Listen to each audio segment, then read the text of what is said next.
Assalamualaikum warahmatullahi wabarakatuh. Selamat pagi semuanya. Pada kesempatan kali ini saya akan membahas sebuah isu yang menjadi perhatian global, yaitu krisis ekonomi.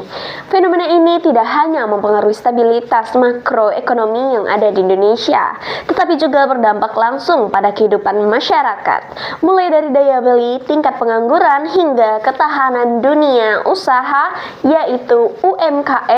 Melalui presentasi ini, saya berharap kita semua akan dapat melihat penyebab, dinamika, dan langkah strategis yang dapat kita lakukan untuk menghadapi krisis ekonomi.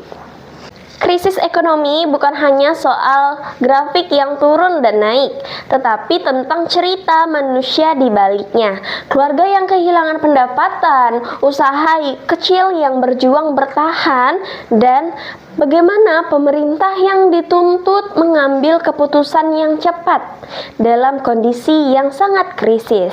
Hari ini saya ingin mengajak kita semua memahami krisis ini dengan lebih jernih dan memikirkan langkah-langkah strategis untuk bangkit bersama. Teman harus tahu dulu apa pengertian dari krisis ekonomi. Nah, krisis ekonomi ini adalah suatu keadaan di mana perekonomian suatu negara atau wilayah mengalami gangguan yang signifikan. Contohnya, ditandai dengan penurunan aktivitas ekonomi masyarakat, lalu tingginya tingkat pengangguran, inflasi yang tidak terkendali, dan juga penurunan nilai mata uang. Dengan beberapa tanda-tanda ini, maka suatu wilayah itu akan terjadi krisis ekonomi. Nah, jadi banyak sekali sektor ekonomi termasuk industri, perbankan, perdagangan mengalami penurunan yang tajam, dan ini dapat menyebabkan dampak yang sangat buruk terhadap kesejahteraan kita semua. Kita semua itu adalah masyarakat gitu yang merasakan kehidupan ekonomi. Jadi kita semua juga akan merasakan dampak buruknya. Selanjutnya adalah penyebab krisis ekonomi. Jadi yang sering saya temui ini adalah kegagalan kebijakan pemerintah. Kegagalan kebijakan pemerintahnya itu apa, teman-teman? Jadi kebijakan fiskal dan moneter yang tidak efektif karena peningkatan suku bunga yang terjadi tiba-tiba saja dan tidak sesuai dengan defisit anggaran yang terlalu besar ya, teman-teman. Jadi hal ini menyebabkan krisis ekonomi ini semakin parah. Nah, selanjutnya adalah gelembung aset. Apa sih gelembung aset itu? Jadi gelembung aset ini kita artikan ketika harga aset seperti properti ini melonjak di luar nilai fundamentalnya. Ini dapat memicu ledakan gelembung ekonomi ketika harga kembali jatuh. Lalu selanjutnya adalah kegagalan sistem perbankan. Perbankan ini terlalu banyak memberikan kredit kepada masyarakat yang tidak mampu membayar ya, teman-teman. Hal ini dapat memicu bahwa krisis ekonomi itu akan semakin parah. Contoh-contoh krisis ekonomi yang terjadi di dunia, yaitu yang pertama adalah Great Depression. Great Depression ini terjadi di 1929 hingga akhir pada tahun 1930-an. Nah, krisis ini berawal di Amerika Serikat yang menyebar ke seluruh dunia yang menyebabkan kehancuran ekonomi di banyak negara. Salah satunya adalah negara kita, Indonesia. Terjadi juga Great Depression-nya. Hal ini menjadi hal yang terburuk dalam sejarah modern kita. Lalu selanjutnya ada krisis keuangan global, yang dimana krisis keuangan global pada tahun 2008 adalah krisis finansial yang dipicu oleh keruntuhan pasar kredit dan perumahan di Amerika Serikat, dan segera menyebar juga ke seluruh dunia yang menyebabkan resesi global yang signifikan.